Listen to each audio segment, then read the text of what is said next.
Muy bien, hoy vamos a hablar, como les decía hace un momento al comenzar, de un tema que no suele hablarse y tiene que ver con la ira de Dios, que es uno de los atributos de Dios según nos enseña la Biblia, la palabra de Dios. Ahora, quiero reflexionar, que reflexionemos juntos con respecto a esto, porque tristemente nos encontramos con esta realidad hoy en día en la iglesia, de esos temas que no se hablan, de esos temas que son tabú en la iglesia.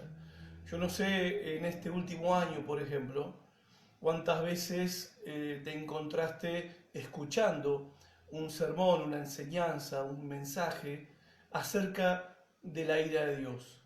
O si sos predicador durante este último año, ¿cuántas veces predicaste sobre la ira de Dios o en tus sermones mencionaste acerca de la ira de Dios? Ahora, lo que sorprende de esto tiene que ver más con nuestra actitud con respecto a este tema, a esta realidad, más que un tema, es un tema sí, pero también es una realidad, porque tanto el Antiguo Testamento como el Nuevo Testamento hablan de la realidad y del terror de la ira de Dios.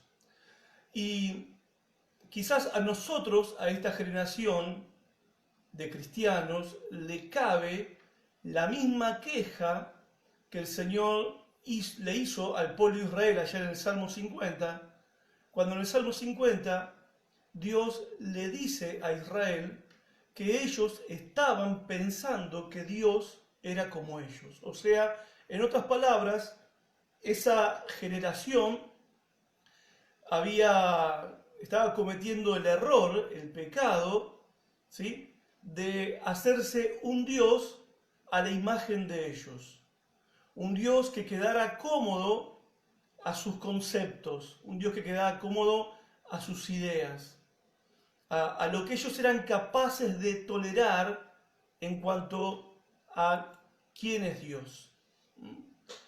Y pienso si no nos está pasando lo mismo a nosotros en este tiempo, de que estamos construyendo una imagen, una idea de un Dios que no es el Dios que la Biblia revela, que la Biblia nos muestra. Les digo la verdad, no es fácil hablar de este tema, hablar justamente de esta realidad, porque también uno piensa en que tiene que hablarlo con la actitud correcta, que uno tiene que hablarlo con el corazón correcto, ¿verdad? Uno no quiere hablar del tema como si estuviera hablando del arca de Noé, no sé, si estuviera... no quiero despreciar ninguna historia de la Biblia, pero no quisiera estar hablando de este tema sin la seriedad que el tema demanda, pero también sin ¿cómo decirlo?, sin el peso en el alma que esta realidad demanda que nosotros tengamos cuando hablamos de este tema. No es cuestión de levantar el dedo y amenazar a todo el mundo con la ira de Dios, ¿no?, con el enojo de Dios. No es esa la cuestión. Ahora, pensemos en esto, ¿sí?, de cuánta verdad nosotros estamos dispuestos a tolerar. Pensá en esto. ¿No nos está pasando a nosotros en este tiempo que somos más afectos a escuchar ciertas verdades o verdades entre comillas o ciertas cosas que son las que nosotros queremos escuchar? Esto se da como un fenómeno, no es nuevo, pero se da hoy como un fenómeno generalizado a través de las redes sociales. Por ejemplo, vos te das cuenta cuando entras a tu Facebook o cuando entras a tu Twitter, te das cuenta enseguida, que siempre te aparecen cosas en tu Facebook o en tu Twitter o tu Instagram que tiene que ver con tus intereses. Con tus intereses. Entonces vos tenés tu país y las noticias que aparecen de tu país o de lo que está pasando en el país tienen que ver con tus intereses personales. Entonces, si vos no estás dispuesto a escuchar, no sé, que se hable mal del gobierno y siempre le das me gusta a cuando se habla bien del gobierno, te van a aparecer en tu Facebook, siempre te van a aparecer noticias y referencias que hablen bien del gobierno. Ahora, si vos sos contra el gobierno, ¿sí? Y le pones me gusta a todas las publicaciones que hablan en contra del gobierno, que se queja de lo que el gobierno hace, te van a aparecer en tu Facebook, ¿sí? Porque te lee, la plataforma esa te lee, esa red social, te lee tus intereses y te aparecen todas noticias que tienen que ver con lo que el gobierno hace mal. Porque eso es lo que vos querés escuchar, lo que nosotros queremos escuchar. ¿Te pasa cuando de repente estás queriendo comprar un celular o comprar cualquier cosa por Mercado Libre o en mercado comunitario, compra y venta de tal cosa, y querés comprar una guitarra eléctrica, y al otro día o esa misma noche ya te aparecen un montón de publicidades de guitarras eléctricas? Bueno, ¿qué significa esto? Que estas personas han descubierto de que nosotros nos sentimos más cómodos con aquello que nos gusta. Entonces evitan que comentarios, publicidades que no son de nuestro interés aparezcan en nuestras cuentas de Facebook, Twitter o Instagram o cualquier red social, o TikTok, cualquiera.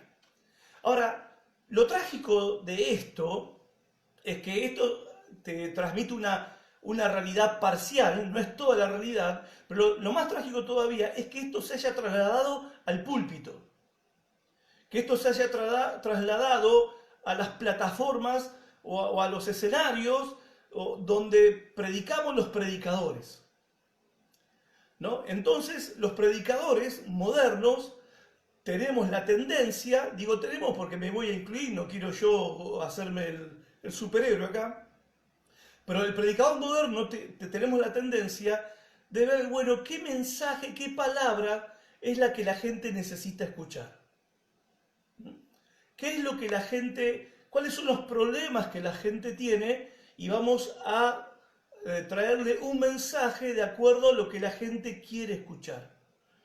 Vamos a traer un mensaje, vamos a traer una palabra que en cierta manera sea agradable de escuchar, sea agradable al oído de las personas.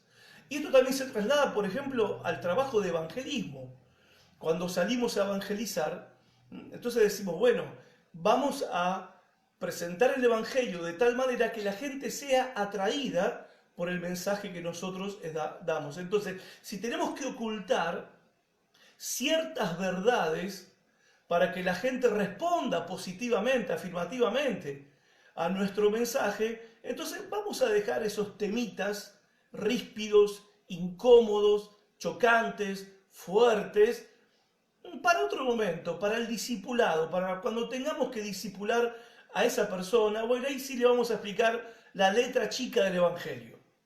Bien, lo triste de todo esto es que no vemos esa clase de ejemplo en la vida de Jesús como predicador, como maestro, ni en la vida de los apóstoles, donde ellos no tenían una adecuación del mensaje del Evangelio a la necesidad, mejor dicho, al interés de los oyentes. El Evangelio obviamente suple necesidades y suple las verdaderas necesidades del ser humano, las grandes necesidades del ser humano, pero no siempre coincide con los intereses de los seres humanos. No siempre el mensaje del Evangelio coincide con el interés de las personas. Ahora, nosotros al momento de decir la verdad, hay que decir toda la verdad, porque una media verdad, bueno, es una mentira. Una verdad que es incompleta es una mentira. Y cuando hablamos de que el Evangelio responde a las mayores necesidades que tiene el ser humano, bueno, si nos preguntamos nosotros, ¿cuál es la mayor necesidad que tiene hoy el ser humano? Bueno, a mí se me ocurre una, ¿sí? Creo que son varias, pero a mí se me ocurre una y me parece que es la más importante. Me parece que es la más importante. La mayor necesidad que tiene el ser humano es descubrir cómo puede escapar de la ira de Dios. Creo que esa es la mayor necesidad que tiene toda persona. Escuchar, aprender, descubrir cómo puede escapar del juicio de Dios. Cómo puede escaparse de la ira de Dios. ¿Cómo puede hacer eso? ¿Habrá alguna necesidad mayor que esa? ¿Habrá un problema más grande que tenga el ser humano que el hecho de que está bajo el juicio de Dios? ¿Será que sus problemas económicos son más graves que ese problema? ¿Será que sus problemas de salud son más graves que su problema? Hagamos una pregunta. Hagámonos una pregunta. ¿Qué es lo que nosotros más tememos? ¿Qué es aquello a lo que nosotros le tenemos más miedo? Podríamos hacer la pregunta también en este sentido. ¿A quién deberíamos de verdad tenerle miedo? De verdad. Jesucristo dijo que no teníamos que tener temor a los que matan el cuerpo, porque el alma no te la pueden tocar. Dice el Señor Jesucristo, no deberíamos estar en pánico por aquellos o aquello que puede matar nuestro cuerpo, ya sea un delincuente, ya sea una enfermedad física, un accidente, porque lo único que puede hacer es matarte físicamente. Yo sé que es una tragedia, ok, sé que es una tragedia, y sé que nadie lo quiere y nadie lo desea, por supuesto, estamos todos de acuerdo en eso, ok, pero Jesús dijo esto, le dijo a los creyentes, le dijo a sus discípulos, no tengan temor de los que pueden matar tu cuerpo, o de lo que pueda matar tu cuerpo, una enfermedad, un virus, sino más bien tené temor a aquel que puede no solamente quitarte la vida, sino también condenarte por toda la eternidad en el infierno. ¿Quién es? ¿Quién es esa persona? Es Dios. Jesús está diciendo, si le vas a tener temor a alguien, si vas a tener miedo de alguien, a quien deberías temer es a Dios. Ahora, la pregunta es, ¿por qué se supone que el ser humano tiene que tenerle temor a Dios, miedo a Dios?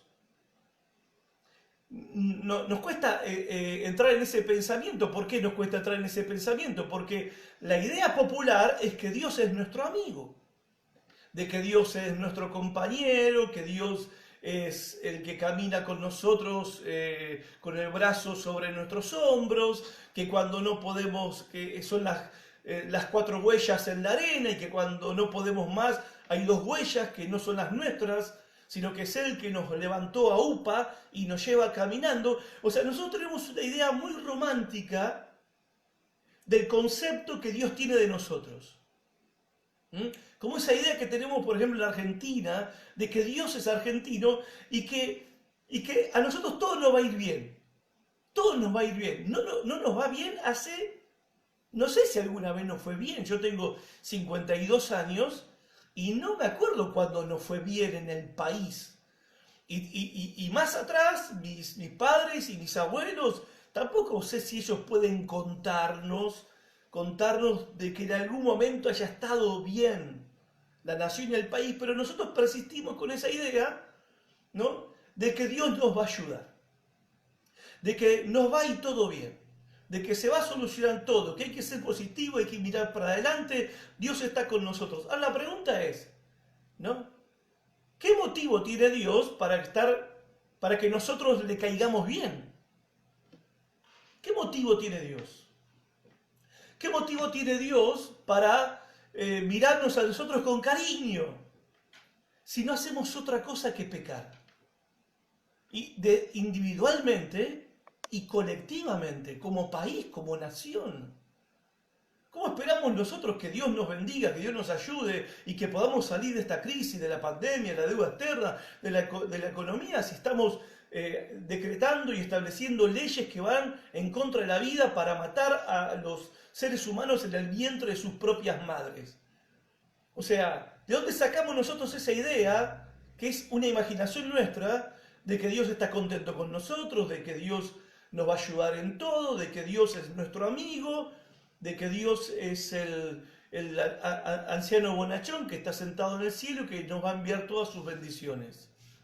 Cuando vemos, por ejemplo, en la Biblia, en la palabra de Dios, que Jesús mismo nos dice que tenemos que tener temor a Dios, temer a Dios.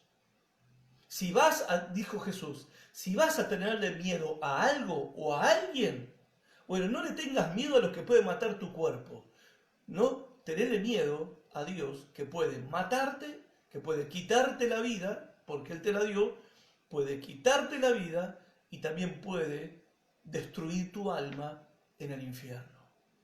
También puede hacer eso, porque tiene autoridad para hacerlo. Entonces deberíamos tener temor. Temor de la ira de Dios. Temor de la ira de Dios. Si nos preguntamos nosotros por qué hay tanta liviandad hoy en día en el cristianismo actual, si nos preguntásemos nosotros por qué hay tanta cosa trivial. Estos días estaba escuchando la única radio cristiana que hay en esta ciudad. Y escuchás las canciones de lo que llamamos música cristiana, una frivolidad, una liviandad, una trivialidad, una cosa, un jolgorio, una cosa que parece, no sé, la imagen de cristianismo, no sé, ya no es nada que ver con cristianismo en realidad. O sea, no hay nada que nos interpele, no hay nada que nos confronte, no hay nada que nos haga reflexionar, que nos haga pensar, que no hay nada que nos sacuda y nos ayude a ver nuestra condición real delante de Dios. Claro, pero de eso no hay que hablar. De eso no hay que hablar, no es popular, la gente no quiere escuchar de esas cosas. La gente no quiere escuchar de la ira de Dios, la gente quiere escuchar del amor de Dios. Ahora, si vos tenés una Biblia con concordancia, es la parte de atrás de la Biblia donde están la lista de versículos bíblicos de acuerdo a las diferentes palabras clave de la Biblia. Si mirás tu concordancia vas a ver que tanto en el Antiguo como en el Nuevo Testamento hay más referencias a la ira, al enojo y al furor de Dios que al amor, la bondad y la misericordia de Dios. Fíjate en tu concordancia. Permiso.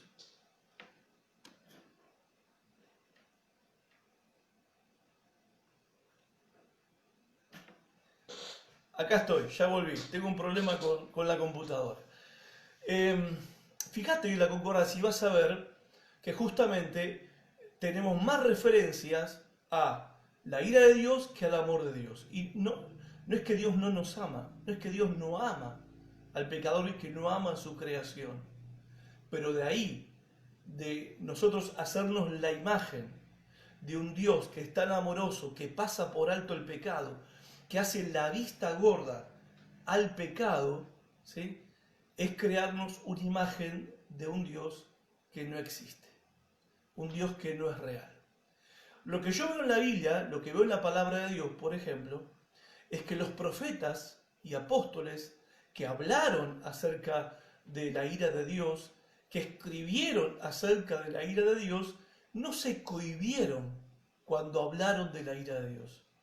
No tuvieron ninguna clase de prejuicio, ni suavizaron el mensaje, ni suavizaron lo que Dios les decía que ellos tenían que decirle al pueblo. No lo hicieron.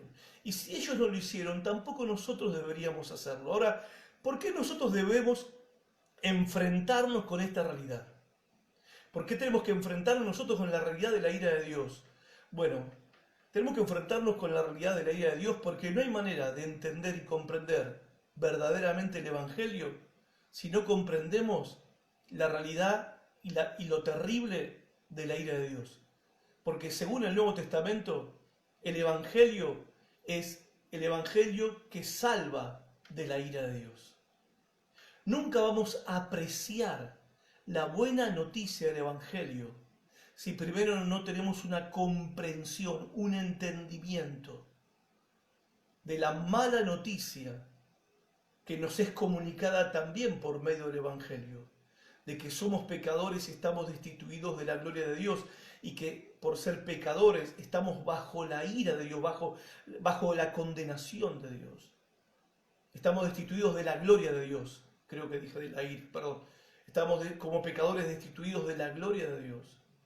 Ahora, cuando nosotros no comprendemos nuestra verdadera condición delante de Dios, nunca vamos a apreciar y darle el valor que realmente tiene el mensaje del Evangelio. Porque justamente el mensaje del Evangelio es la buena noticia de lo que Dios hizo por medio de su Hijo Jesucristo para salvar a pecadores de su propia ira, de su propio enojo, de su propia furia en contra de su pecado. Por otro lado, si nosotros no nos enfrentamos a la realidad de la ira de Dios, tampoco vamos a tener muchos motivos de alabar a Dios por nuestra salvación. Porque en verdad, una de las cosas por las cuales uno alaba a Dios es por la gran misericordia que ha tenido con nosotros al revelarnos el Evangelio, al abrir nuestra mente y corazón al Evangelio y al darnos el don de la fe para poder creer el Evangelio, previamente habiéndonos dado el don del arrepentimiento para poder arrepentirnos de nuestros pecados y correr a Cristo y abrazarlo como nuestro Salvador, lo cual es motivo para nosotros de exaltada alabanza, porque fuimos librados. Fuimos librados. Y tenemos que enfrentarnos a la realidad de la ira de Dios, porque también nos hace ver cuán grande fue el precio que Dios mismo pagó para rescatarnos a nosotros de su propia ira, de su propio enojo. Cuando Él mismo pagó nuestro rescate, ofrendando la sangre de su propio Hijo, al sacrificarlo en una muerte horrenda en una cruz, donde Cristo en esa cruz aplacó la ira de Dios para con nosotros los creyentes, donde canceló la deuda pendiente que nosotros, la deuda moral que nosotros teníamos con Dios, fue cancelada por el sacrificio de Cristo en la cruz del Calvario.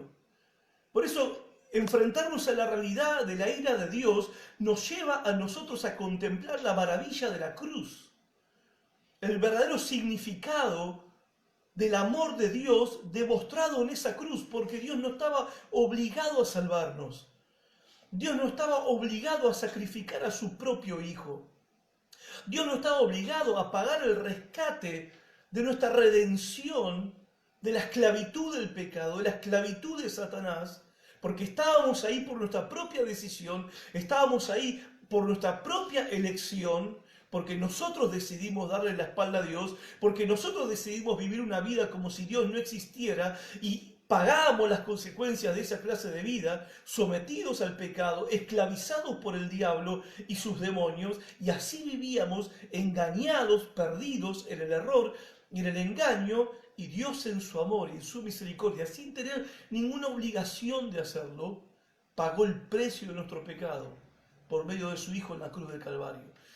Si nosotros no nos enfrentamos a esta realidad, la realidad de la ira de Dios, entonces el Evangelio no tiene sentido. La cruz de Cristo no tiene sentido. La maravilla y la grandeza del amor de Dios para con nosotros tampoco tiene sentido. ¿Y saben qué? Tampoco, y creo que esto explica la falta de impulso para la evangelización de los perdidos.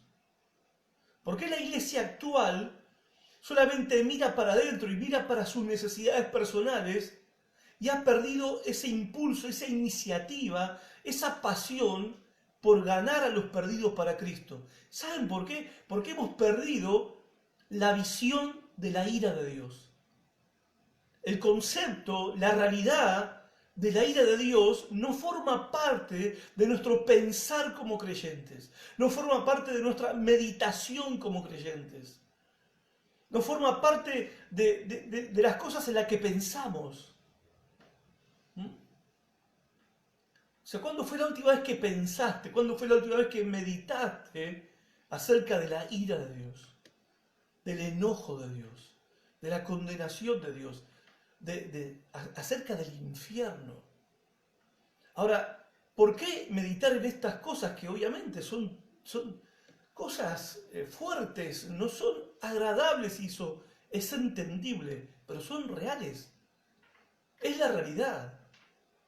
La vida se vive y la muerte es una, y después de la muerte el juicio, dice la Biblia. Y es cielo o es infierno. Y obviamente que nosotros no tenemos terceras opciones. Y nosotros deberíamos pensar y meditar sobre esta realidad, sobre la realidad de la ira de Dios y de la condenación. Porque un día vamos a morir. Un día vamos a morir. Cosa que también tampoco queremos pensar en la muerte. Ahora, no hay mayor testimonio de la realidad de la ira de Dios que la muerte. Escuchen, desde que el ser humano pecó, la ira de Dios se ha manifestado a través de toda la historia, a lo largo de toda la historia. Cuando abrimos la Biblia, desde Génesis capítulo 3 hasta Apocalipsis capítulo 20, ¿sí?, vemos la ira de Dios manifestándose. Dijo el apóstol Pablo en Romanos 1:18, porque la ira de Dios se manifiesta desde el cielo.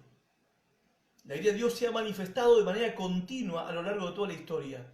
Y una de las manifestaciones patentes de la ira de Dios sobre el ser humano, sobre la humanidad, es la muerte, es la realidad de que todos morimos. De que todos morimos. La realidad, la muerte no es algo natural, gente. La muerte es una maldición que vino como consecuencia del pecado de nuestros primeros padres, Adán y Eva. Y la maldición que vino sobre ellos, cuando ellos desafiaron a Dios, se rebelaron contra Dios, traicionaron a Dios, la maldición que vino sobre ellos, la maldición de la muerte, cayó sobre ellos y todavía persigue a toda la humanidad. Y no es la primera vez, no es la primera vez que lo vemos en Génesis capítulo 3. Cuando Caín mató a Abel, también Dios lo maldijo a Caín. Y cuando llegamos al capítulo 6, Dios se cansó, capítulo 6, digo bien, capítulo 6 al capítulo 8, al 9 y 9, Dios se cansó de la humanidad, porque el pensamiento de ellos solamente era el mal, y Dios decidió exterminar a toda la raza humana, excepto Noé y su familia, a quienes Él decidió salvar para comenzar de nuevo la humanidad, para dar un nuevo comienzo a la humanidad. Y el diluvio no fue otra cosa que una manifestación de la ira de Dios desde el cielo. Millones de seres humanos que vivían en ese tiempo murieron porque Dios los mató. Suena fuerte la frase, es real. No murieron por negligencia de ellos. Fueron ahogados por Dios. Después vino la Torre de Babel, donde Dios descendió. Escuchen, ustedes me dirán, bueno, eso no fue mucho problema, solamente confundió las lenguas. Cuando Dios confundió las lenguas, estaba creando las naciones. Cuando le confundió el lenguaje y el idioma a todas esas personas, la generación postdiluviana, o sea, después de Noé, comenzaron las naciones. Y cuando comenzaron las naciones, ¿saben qué comenzaron? Las guerras. Nación contra nación y reino contra reino. ¿Y qué trajeron las guerras? Muerte. Millones y millones de muertes. Seguimos recorriendo la Biblia y llegamos a Sodoma y Gomorra, cuando Dios en su ira destruyó 2 ciudades enteras, enviando fuego y azufre del cielo. Los exterminó. Y seguimos en la historia y vemos que, por ejemplo, cuando Dios desató su ira sobre Egipto, cuando liberó a su pueblo Israel de 400 años de esclavitud, las 10 plagas de Egipto y la muerte de los primogénitos de Egipto, fue la ira de Dios. Cuando llegamos a Israel en el desierto y cuando Coré, Datán y Abirán se rebelaron contra Moisés, Dios abrió la tierra y la tierra los tragó y cayeron vivos a la profundidad del abismo, lo hizo Dios. Cuando 2 hijos del sacerdote Aarón, Nadab y Abiú, se presentaron en el tabernáculo del santuario y presentaron a Dios una ofrenda que a Dios no le agradó, un fuego extraño, dice la Biblia, Dios los calcinó en ese mismo momento, mientras ellos estaban adorando a Dios a su manera, Dios los calcinó. Cuando el pueblo de Israel construyó el becerro de oro, estoy salteándome la historia porque estoy recordando mientras voy hablando, cuando el pueblo de Israel construyó el becerro de oro, mientras Moisés estaba en el monte Sinaí, en la cumbre recibiendo los 10 mandamientos, el pueblo debajo de la montaña, en la planicie, estaban adorando un becerro de oro. Dios desató una plaga de mortandad que miles murieron a causa de la idolatría. Fue la ira de Dios. Tenemos más adelante relatos cuando la Israel del norte se rebeló contra Dios y se volvió a la idolatría. Dios envió a los asirios y los masacró. Y 10 tribus de Israel desaparecieron en la historia. Hasta el día de hoy desaparecieron. Fueron masacrados y llevados cautivos los sobrevivientes al norte, a Asiria, y nunca más volvieron a la tierra prometida. Y la tribu de Judá, Israel del sur, estuvieron 70 años en la cautividad después de que Babilonia entró a Jerusalén y masacró a los judíos y exterminó a esa generación, casi los exterminó, y destruyó la ciudad y el templo de Jerusalén. Fue la ira de Dios. Los babilonios fueron instrumento de la ira de Dios por una Israel rebelde, por un pueblo rebelde contra su Dios. Y bueno, más cerca tenemos la destrucción de Jerusalén en el año 70 después de Cristo, cuando el pueblo de Israel crucificó a su Mesías en el año 70, ¿sí?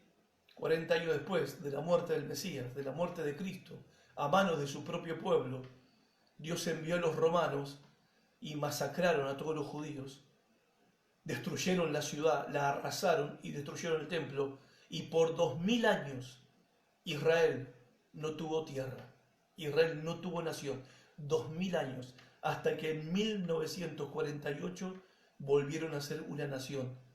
Desde el año 70 después de Cristo hasta el 1948, que volvieron a ser una nación, pero todavía no tienen templo. Todavía no tienen templo, Dios no les ha permitido construir su templo.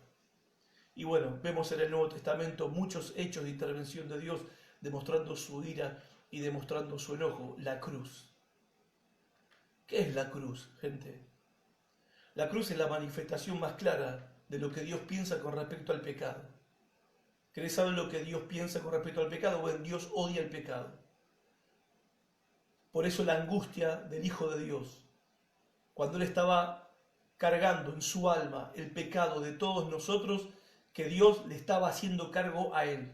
Dios su Padre le estaba haciendo cargo a Él, a su propio Hijo, de los pecados de todos nosotros. Y eso explica la angustia del alma de Jesús en el huerto de Getsemaní. Eso explica el sudor, como gotas de sangre de la frente de Jesús. Eso explica el clamor de Cristo en el huerto de Getsemaní, cuando Cristo le rogó 3 veces a su Padre si era posible salvar a los creyentes de otra manera y que no sea tener que beber la copa. Si es posible, pasa de mí esta copa. ¿Qué copa? La que habló Jeremías en el Antiguo Testamento, la copa de la ira de Dios. El mismo Hijo de Dios temblaba, se estremecía ante la sola idea de tener que soportar Él en su propio cuerpo la ira de Dios su Padre. Porque ¿qué decían los profetas? ¿Quién podrá estar en pie el día que la ira de Dios se manifieste? ¿Quién podrá estar en pie? Y por eso vemos a Cristo en la cruz, con su llamado desesperado, su clamor, su grito desesperado, cuando le dice: Dios mío, ¿por qué me has desamparado? ¿Por qué me has desamparado? Cuando uno ve lo horrible de la cruz, lo terrible, lo terrorífico, lo doloroso, es sin palabras, ¿no? El sufrimiento, el tormento indescriptible de la cruz, estás viendo una imagen clara de lo que Dios piensa con respecto al pecado, de lo que Dios piensa con respecto a la maldad del ser humano. ahí está reflejado en la cruz de su Hijo Jesucristo. Ahí también se manifestó desde el cielo la ira de Dios sobre el cuerpo de su propio Hijo, que lo estaba poniendo a nuestro favor, como el pago por nuestros pecados.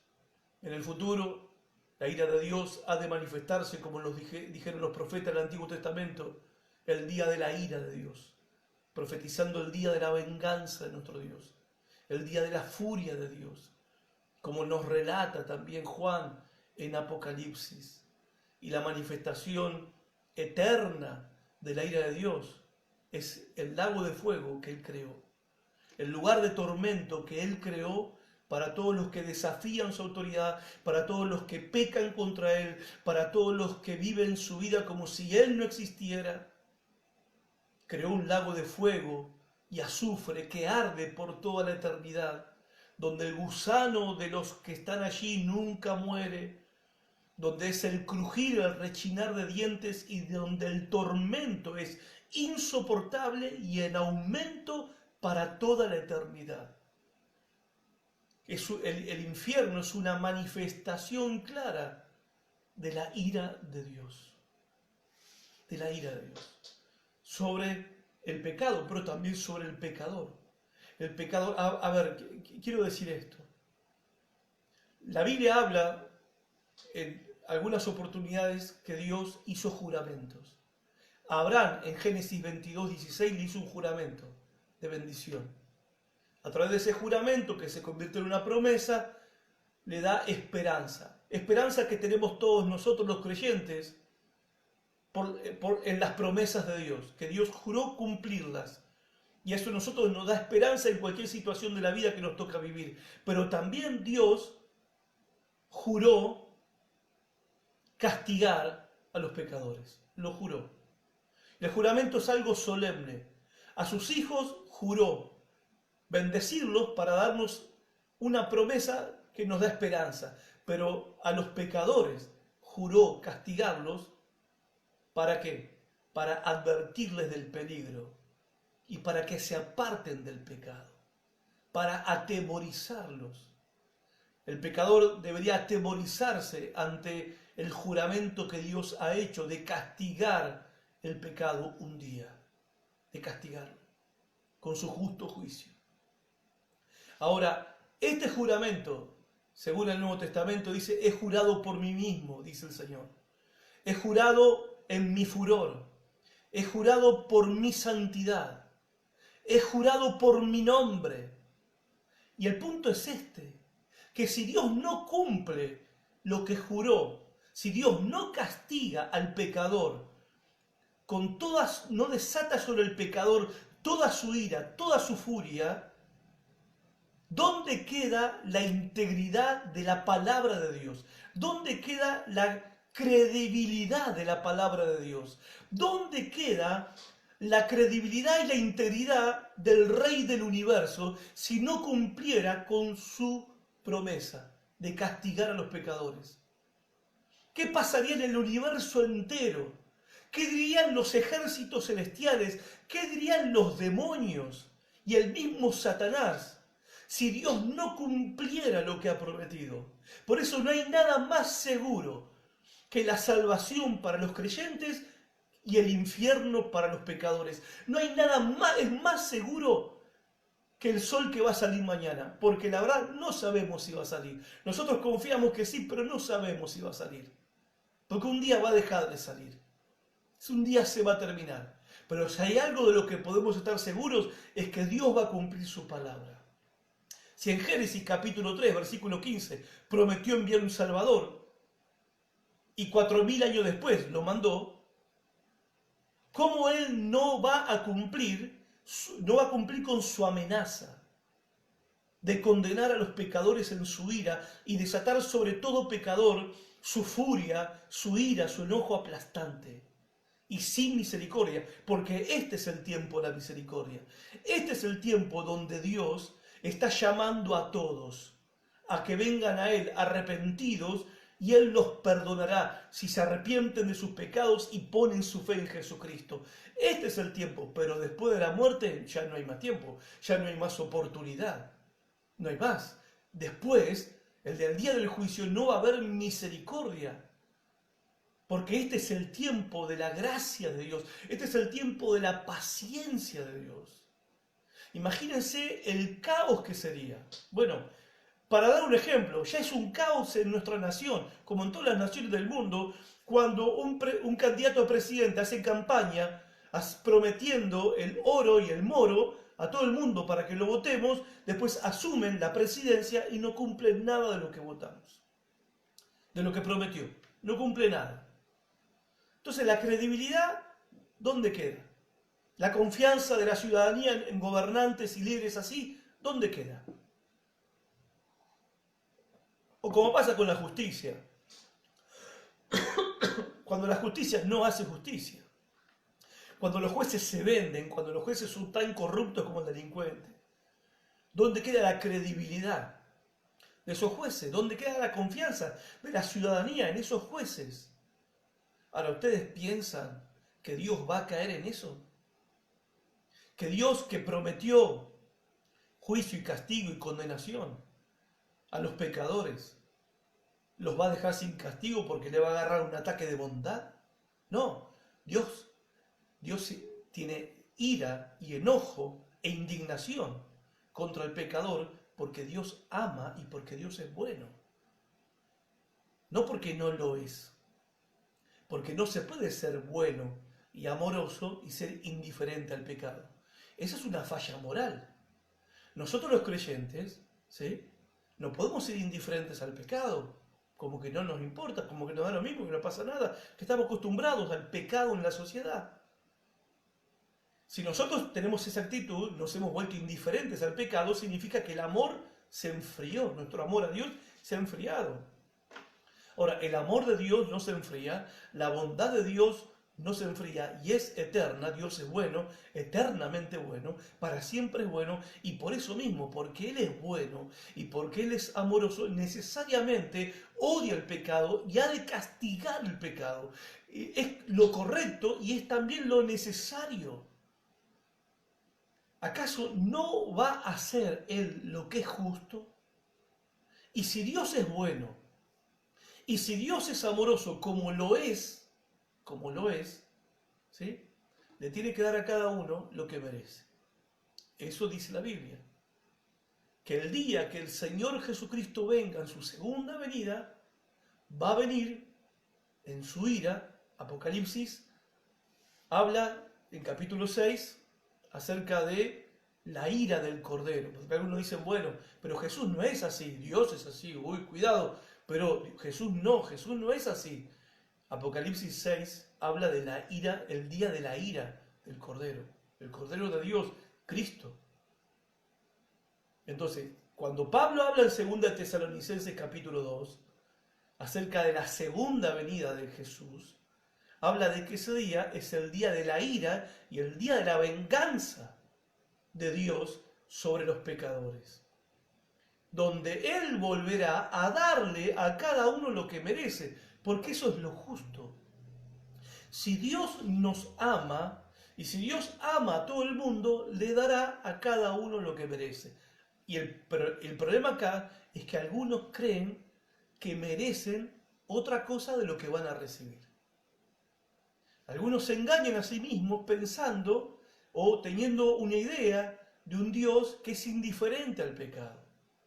Que a Dios no le importa el pecado, que a Dios no le ofende el pecado, que a Dios le resbala el pecado. Entonces, por lo tanto, se sienten tranquilos para el día que tengan que ir al cielo, porque encima de eso piensan que van a ir al cielo. Es uno de los engaños más grandes, satánicos, en la mente de millones de seres humanos. ¿Por qué? Porque la mayoría de los seres humanos, y esto lo hablamos el jueves pasado, se cree bueno, se cree buena persona.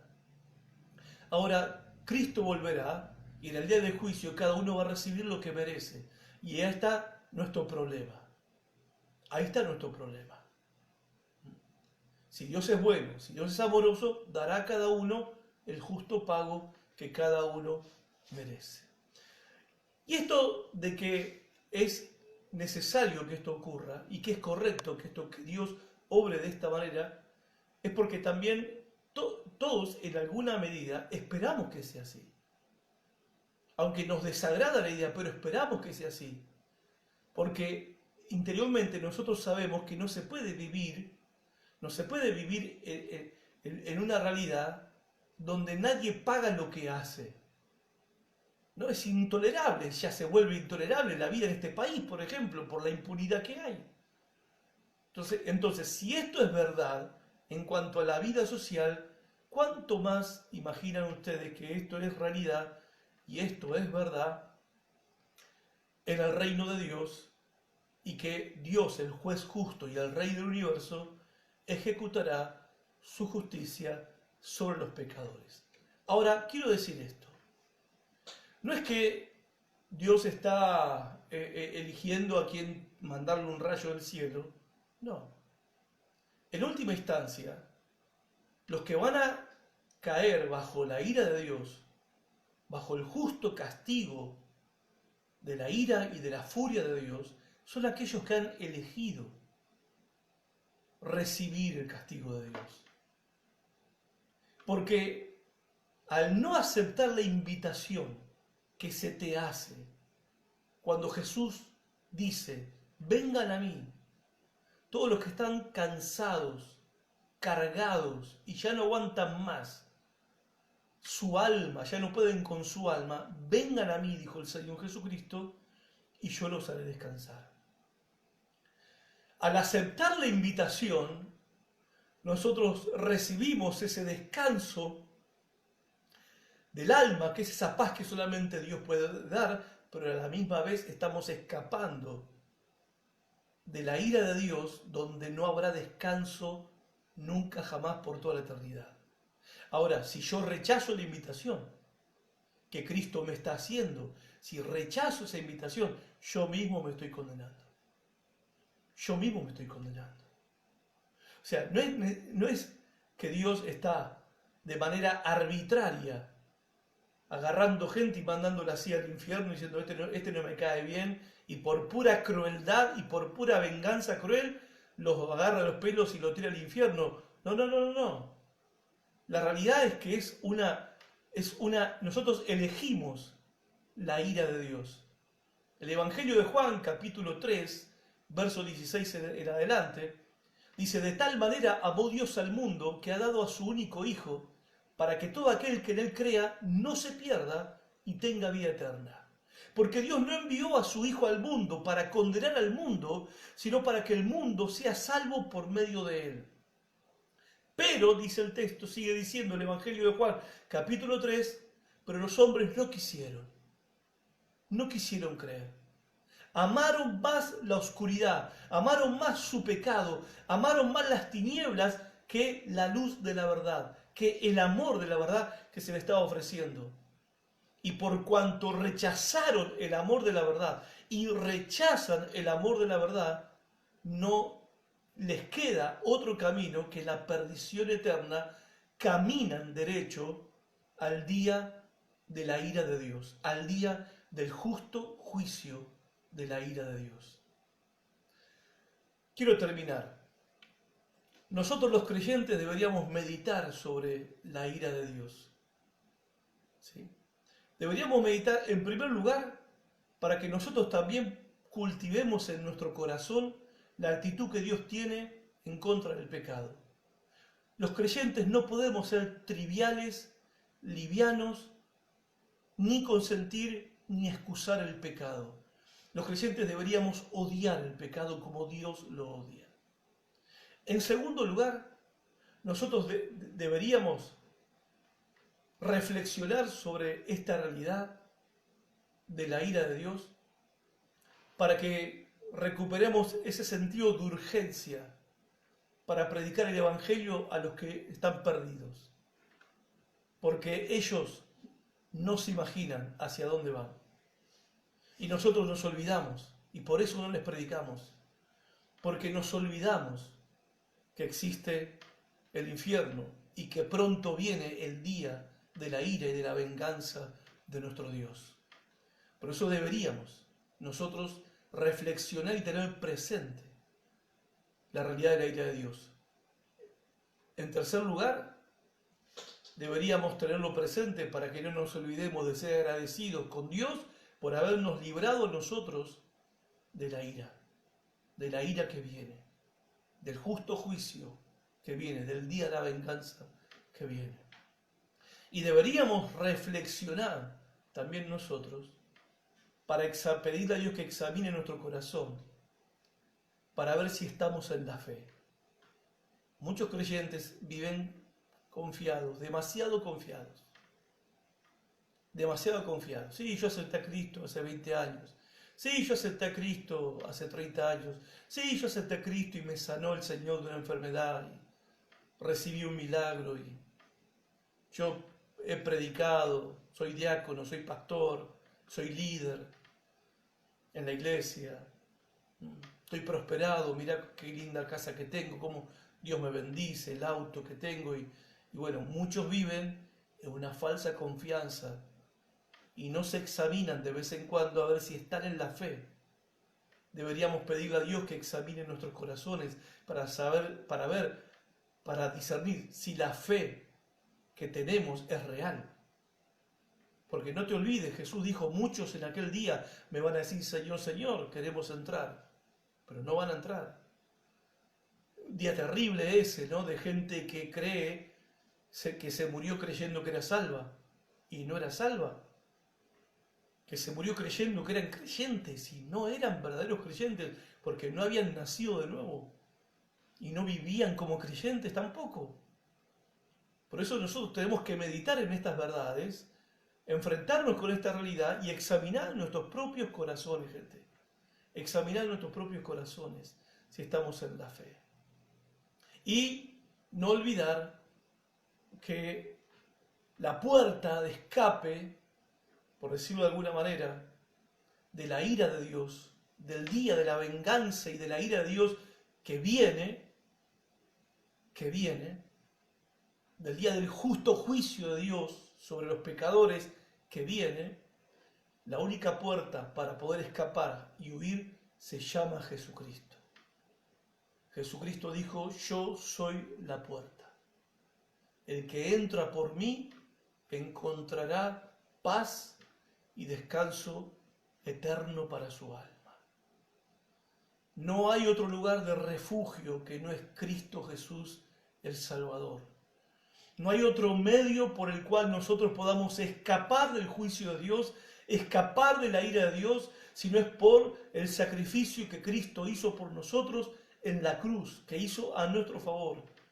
Y es por medio del arrepentimiento de nuestros pecados, con un corazón humilde y temeroso, venir a Cristo y poner nuestra confianza y entregarle nuestra alma en sus manos, para que Él guarde nuestras almas en sus manos, para que el día de la ira de Dios y el día del justo juicio de Dios, ese día estemos en un lugar seguro. Y ese lugar seguro es Jesucristo. Pensalo, reflexioná sobre esto y meditalo. Dios te bendiga mucho. Nos vemos en nuestro próximo encuentro. Chao.